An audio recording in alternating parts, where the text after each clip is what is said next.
Hi, this is Aaron from AaronOnAutos.com. Today we're doing another shaky cam interior review. This time we are in the 2014 Volkswagen Tiguan. This is the 4Motion package with full-time all-wheel drive.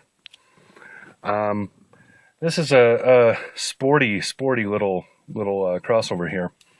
So running through the interior, we'll start over here with our usual. You see the doors, you see the windows and the mirrors here. Pretty standard stuff.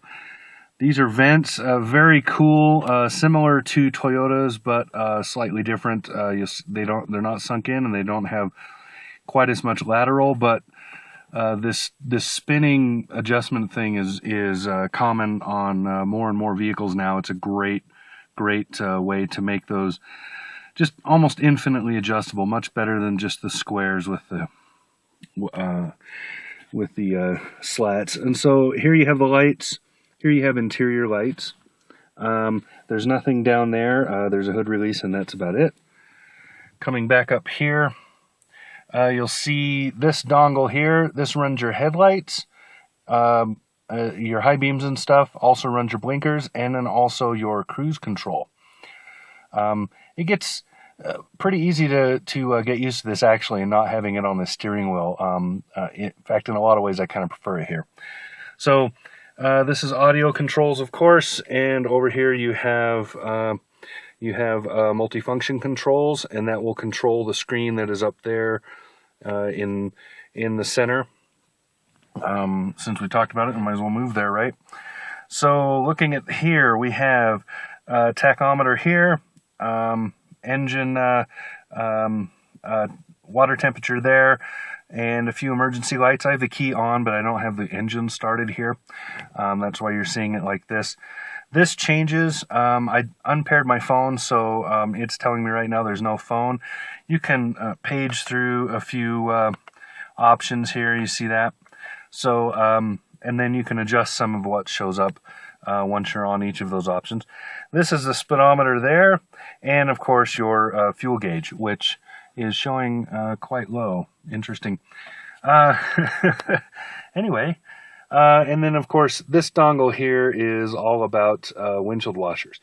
You pull it forward to wash the front windscreen, you push it back to run the rear wash, and you push it all the way back. You'll feel a third setting, and that will run the rear wash. So wiper in the back like this, wash in the back like that, and front is just one pull and it runs the washers, and then up and down. So it's pretty straightforward. Coming here, I'm losing light, so I kind of have to run through this. More of these great vents here. These little vents you see, these are intakes for when it's on recirc air. So rather than using your main vents, it uses these. It's kind of cool.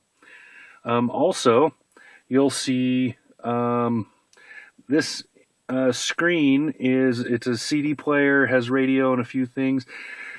Another Volkswagen test vehicle that I got that does not have the top fit package with all of the touch screen and all the good stuff in it.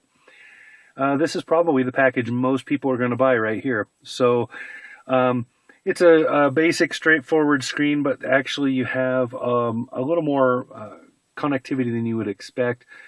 Paired with my phone very easily. It's also got voice activation for a couple of things, and a couple of little details make it pretty cool. Very nice stereo for a mid-level package. Down, you'll see climate controls. These are seat heaters here, and then going across, just air conditioning and recirc and defrost and so forth. And then down here, this is your heat and cool. This is your fan level, and then this is where you want it to blow. I really like the dial system. I'm glad the Germans are keeping it. I get kind of tired of some of them that I see. I'm going to turn on some interior lights, see if I can improve things. I get kind of tired of the push button blah blah blah you see in cars now. It's just easier to flip a dial now. Down here you have a cubby here with a non-slip surface.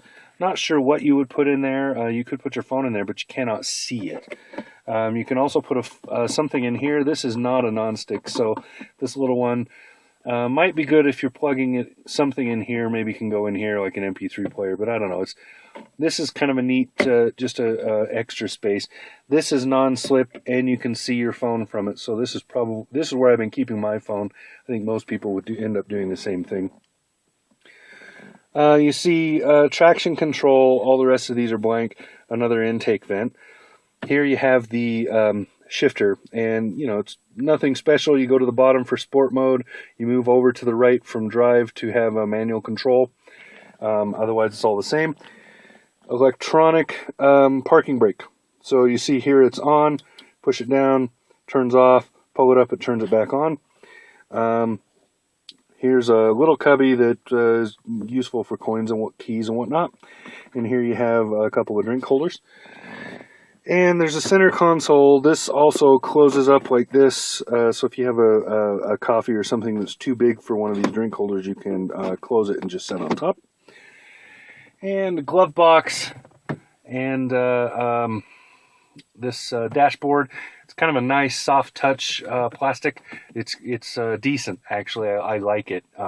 It looks better than it is. It probably...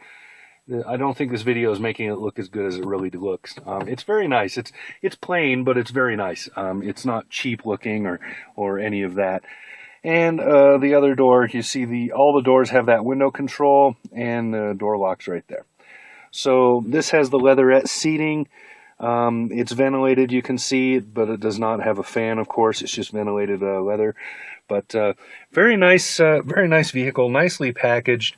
I believe the price tag for this is just under $30,000. It's about $28,900 or $28,800. I'll double check that and put it across the bottom of the screen if I'm wrong. So that's about it. That's the interior review for the 2014 Volkswagen Tiguan.